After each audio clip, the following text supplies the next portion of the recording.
Hi guys, I'm back on this video series. This is the fifth video in the series. What we are going to do today is to run our core sync modules backup and sync job using PowerShell. I have AutoHorse website in my source system which I have just updated by putting the simple text, and I have about item which the same item I don't have in my target system. You can see that if I go and click on AutoHorse, I don't have updated version and I don't have about item. So I want to make sure now that to have this updated website in my target system too. So let's go and do it. And in a typical automation job scenario, whenever you go and run this job, you will have two things important. One, that you always want to make sure that it updates in version mode, which means that whatever changes your content authors bring, it will always happen in create version mode. Second thing, you want to make sure that your lookup mode is history engine, so that you can go and pass the last execute time of your job, so that it can only look those items which have been changed since last job had run. So let's go and do it, but this time, as I am in demo mode, I have not automated it. What I'm going to do is I am going to run this backup job in content item tree mode. Use content item tree mode, not use history engine, and backup mode is create version always. But so you can found out here that lookup mode is the second last parameter which I have passed here, which means false, and false means use content item tree. And you can see backup mode, which is the fourth last item from the last, which means I have provided here as true, which means that I'm going to create version always. Here I have ID of my AutoHorse root item, which is 512. Let's go and see. Yes, it is 512. Let's go back and execute it.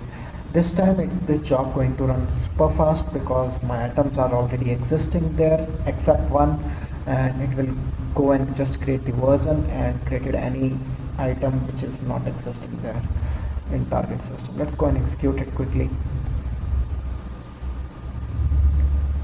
Yep, so it runs pretty much fast.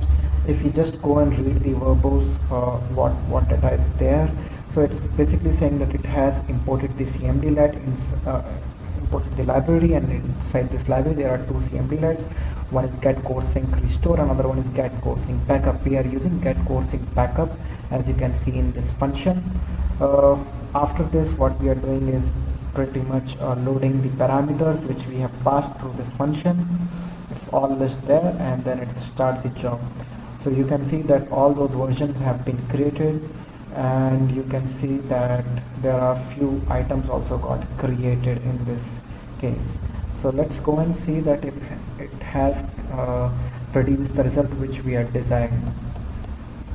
Let's go into the target system. Okay, let me get away with this update box. Okay, so now if I go and refresh this item, I can see that updated by Vishal is there, and it has been created as an version, which is version 3. Now if I go and refresh this, I can also found my about item, which is should be created now. Yes, this is what the data I put last time before pushing it here. Yeah, it is there. So this is how you can go and execute your PowerShell job, basically core sync job from PowerShell. And if you can run this from PowerShell, then it also means that you can automate this. In next video, I will going to tell you how to automate this and what is the script you require to do automation. It's the pretty much same script which comes by default from the PowerShell extensions. When you go install PowerShell extension, and that script generally called as remoting script. Adam have blogged about it. We have to use the same script, but still I'll go and tell you from where you can go and download that script pre-built for this core sync tool, and you have to use this to make sure that you can do backup. Once we show you the backup, how it does through automation or through the Windows PowerShell, the last thing will remain in this series is to tell you how to restore it back, the content Okay guys, that's it for today. Let me know if you have any feedback and any questions. Please visit my blog, raise your doubts. I'm always happy to answer them. Thanks for watching. Thanks guys.